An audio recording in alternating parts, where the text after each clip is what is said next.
So in this video, I'm just going to quickly explain what the TFSA is. So first off, what is a TFSA? A TFSA stands for Tax-Free Savings Account. It's a tax-sheltered plan that started in 2009 where contributions, earned interests, dividends, and capital gains are all tax-free, and withdrawals are not taxed at all. To put it simply, any income received within the TFSA account are not taxable. A TFSA can hold investments like mutual funds, securities, and bonds. TFSA contributions. The contributions you have for your TFSA are not tax deductible. The money you contribute is after-tax income, which essentially means it's your net income minus all the deductions of the withholding taxes. It's your disposable income.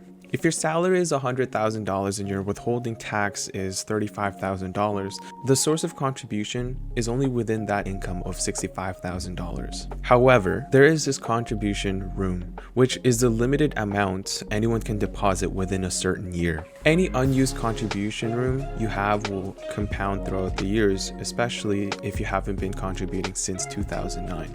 From 2009 to 2012, the limit was around $5,000. From 2013 to 2014, it raised up to $5,500. And only in 2015, it was $10,000. And it went back down from 2016 to 2018 to $5,500. And in 2019 and to currently now, the new limit is $6,000. You can check your CRA account regarding your progress so you never go over the limit. Here's an important note. Depending on your province here in Canada, if you want to start a TFSA account, you have to be at least 18 or 19 and a resident of Canada.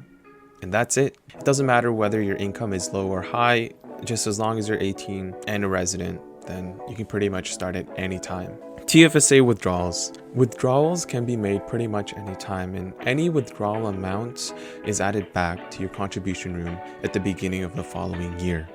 So for example, if you contribute $5,000 in the tax year of 2020, with the limit of course, being $6,000, you decide to withdraw, let's say, $4,000. You can't replace that entire withdrawal amount of $4,000 in 2020 because your available contribution is now only $1,000. In this case, you can replace that $1,000 and wait until the beginning of 2021 when your withdrawal amount is added to your contribution room, and you can replace the rest of that $3,000.